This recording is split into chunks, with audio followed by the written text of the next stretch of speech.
ನಮಸ್ಕಾರ ವೀಕ್ಷಕರೇ, ಇವತ್ತಿನ ವಿಡಿಯೋದಲ್ಲಿ ಕೆಲವೊಂದು ಹೆಲ್ತ್ ಟಿಪ್ಸ್ಗಳು. ಬೇಸಿಗೆಯಲ್ಲಿ ಬಾಯಾರಿಕೆಯಾಗುತ್ತದೆ ಎಂದು ಹೆಚ್ಚಾಗಿ ನೀರು ಕುಡಿಯಬೇಡಿ. ಬೇಸಿಗೆಯಲ್ಲಿನ ಬಿಸಿಲಿನಿಂದ ತುಂಬಾ ಬೆವರು ದೇಹದಿಂದ ಹೊರ ಹೋಗುತ್ತದೆ. ಇದರಿಂದ ಸೋಡಿಯಂ, ಪೊಟ್ಯಾಷಿಯಂ, ಮೆಗ್ನೀಷಿಯಂ, ಕ್ಯಾಲ್ಸಿಯಂ ಮತ್ತು ವಿಟಮಿನ್ B6ಗಳಂತಹ ಅಂಶಗಳು ಕೂಡ ಬೆವರಿನ ಮೂಲಕ ಹೊರ ಹೋಗುತ್ತದೆ. ಇದರಿಂದ ಸುಸ್ತು, ಆಯಾಸ, ಒಣಚರ್ಮ, ತಲೆನೋವು, ಕೀಲು ನೋವು, ಮಲಬದ್ಧತೆ, ಹೃದಯ ಬಡಿತದಲ್ಲಿ ವ್ಯತ್ಯಾಸ ಹೀಗೆ ಹಲವಾರು ಸಮಸ್ಯೆಗಳಿಗೆ ಕಾರಣವಾಗಬಹುದು. 1 ಲೀಟರ್ ಬೆವರಿನಿಂದ ನಾವು ಹಲವಾರು ಅಂಶಗಳನ್ನು ಕಳೆದುಕೊಳ್ಳುತ್ತೇವೆ. ಆದ್ದರಿಂದ ಬರೀ ನೀರು ಕುಡಿದರೆ ಹಾಗಾಗುವುದಿಲ್ಲ. ಇದರ ಜೊತೆಗೆ ನೀರು, ಎಳನೀರಿನ ಜೊತೆಗೆ ಉಪ್ಪು, ಮಜ್ಜಿಗೆ, ನಿಂಬೆಹಣ್ಣಿನ ರಸದ ಜೊತೆಗೆ ಕಲ್ಲುಪ್ಪು, ಕಲ್ಲಂಗಡಿ, ಕಿತ್ತಳೆ ಹಣ್ಣಿನ ಜೊತೆಗೆ ಉಪ್ಪು, ಸೌತೆಕಾಯಿ, ಟೊಮೆಟೊ ಜೊತೆಗೆ ಉಪ್ಪು ಅಥವಾ ಯಾವುದಾದರೂ ಎಲೆಕ್ಟ್ರಾನಿಕ್ಸ್ ಹೊಂದಿರುವ ಪಾನೀಯಗಳನ್ನು ತೆಗೆದುಕೊಳ್ಳಬಹುದು. ಎಲೆಯ ಎಕ್ಕದ ಕಾಯಿಯನ್ನು ತೆಗೆದುಕೊಂಡು ಅದರ ಒಳಗಿನ ತಿರುಳನ್ನು ಬಾಳೆಹಣ್ಣಿನಲ್ಲಿಟ್ಟು ನುಂಗಿದರೆ ಸ್ತ್ರೀಯರೇ ಎಲ್ಲ ವಿಧವಾದ ಹೊಟ್ಟೆ ನೋವುಗಳು ಹಗುರವಾಗುವುದು. ಮಕ್ಕಳು ಮಣ್ಣು ತಿನ್ನುತ್ತಿದ್ದರೆ ಪಚ್ಚೆ ಬಾಳೆಹಣ್ಣಿಗೆ ಜೇನುತುಪ್ಪವನ್ನು ಹಾಕಿ ತಿನ್ನಿಸಬೇಕು. 2 ದಿನ ತಿನ್ನಿಸಿದರೆ ಸಾಕು.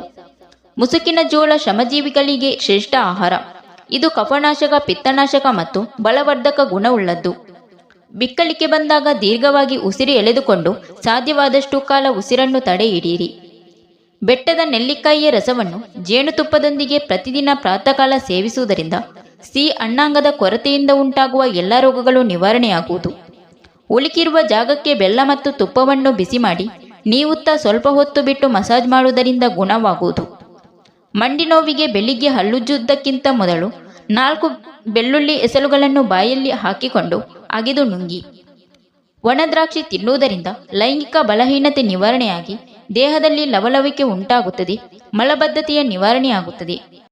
ನಮ್ಮ ಮೂತ್ರವನ್ನು 2 ಹನಿ ಕಣ್ಣಿಗೆ ಬಿಡುವುದರಿಂದ ಕಣ್ಣು ತುರಿಕೆ, ಕಣ್ಣು ನೋವು ನಿವಾರಣೆಯಾಗುವುದು. ಬಾಳೆಹಣ್ಣು, ಒಣಕೊಬ್ಬರಿ, ಒಣದ್ರಾಕ್ಷಿ, ಗೋಡಂಬಿಗೆ, ಬೆಲ್ಲವನ್ನು ಸೂಕ್ತ ಪ್ರಮಾಣದಲ್ಲಿ ರಸಾಯನ ರೂಪದಲ್ಲಿ ಸೇವಿಸುವುದರಿಂದ ದೇಹದ ಆರೋಗ್ಯ ವೃದ್ಧಿಸುವುದು. ಅಂಕೋಲೆ ಬೇರನ್ನು ಆಡಿನ ಹಾಲಿನಲ್ಲಿ ಜಜ್ಜಿ ಏಲಕ್ಕಿ, ಸಕ್ಕರೆ ಬೆರೆಸಿ ಕಾಯಿಸಿ 3 ದಿನ ಕುಡಿದರೆ ಉಬ್ಬಸ ಹಗುರವಾಗುವುದು. ತಲೆನೋವಿಗೆ ಬೆಳಿಗ್ಗೆ ಖಾಲಿ ಹೊಟ್ಟೆಯಲ್ಲಿ ಕಲಿತ ಸೀಬೆಹಣ್ಣು ತಿಂದು 1 ಚೂರು ಹಣ್ಣನ್ನು ನೀರಿನೊಂದಿಗೆ ಅರೆದು ತಲೆಗೆ ಲೇಪಿಸಿಕೊಳ್ಳಬೇಕು. ಹಲ್ಲು ನೋವು ಬಂದಾಗ ಮೆಣಸನ್ನು ನುಣ್ಣಗೆ ಅರೆದು ಒಸಡಿಗೆ ಹಚ್ಚಿ. ಹಸಿ ಈರುಳ್ಳಿಯನ್ನು ಹಲ್ಲುಗಳಿಂದ ಕಚ್ಚಿ ತಿನ್ನುತ್ತಿದ್ದರೆ ಹಲ್ಲುಗಳ ಸವಲಿಕೆ ತಡೆಯುಂಟಾಗುವುದು. ಪ್ರತಿದಿನ ಬೆಳಿಗ್ಗೆ ಮತ್ತು ಸಂಜೆ 4 ಬೆಳ್ಳುಳ್ಳಿಯ ಬೀಜಗಳನ್ನು ಅಗಿದು ತಿನ್ನುವ ಅಭ್ಯಾಸವಿಟ್ಟುಕೊಂಡರೆ ರಕ್ತದೊತ್ತಡ ಕಡಿಮೆಯಾಗುವುದು. ಅಧಿಕ ರಕ್ತದ ಒತ್ತಡದಿಂದ ನರಳುವ ರೋಗಿಗಳಿಗೆ ಈ ಚಿಕಿತ್ಸೆಯಿಂದ ಉತ್ತಮ ಫಲ ದೊರಕುವುದು. ಒಣ ದ್ರಾಕ್ಷಿಯನ್ನು ಕ್ರಮವಾಗಿ ಸೇವಿಸುತ್ತಿದ್ದರೆ ಶುದ್ಧ ರಕ್ತ ವೃದ್ಧಿಯಾಗುವುದು ಹಾಗೂ ಮೂಳೆಗಳು ಶಕ್ತಿಯುತವಾಗುವುದು. ಹೊಟ್ಟೆ ನೋವಿದ್ದಾಗ ಮಜ್ಜಿಗೆಗೆ ಸಕ್ಕರೆ ಹಾಕಿ ಕುಡಿಯಬೇಕು. ಇದರಿಂದ ಅತಿಯಾದ ಸೀನು ಕೂಡ ನಿಲ್ಲುತ್ತದೆ. ಪ್ರತಿ ಊಟದ ನಂತರ ಸ್ವಲ್ಪ ಓಂಕಾಳನ್ನು ಹಲ್ಲುಗಳಿಂದ ಚೆನ್ನಾಗಿ ಅಗಿದು ತಿನ್ನುವ ಅಭ್ಯಾಸವಿಟ್ಟುಕೊಂಡರೆ ದಂತಕ್ಷಯ ನಿವಾರಣೆಯಾಗುವುದು. Thank you for watching. Video ಇಷ್ಟ ಆದರೆ ಒಂದು ಲೈಕ್ ನೀಡಿ.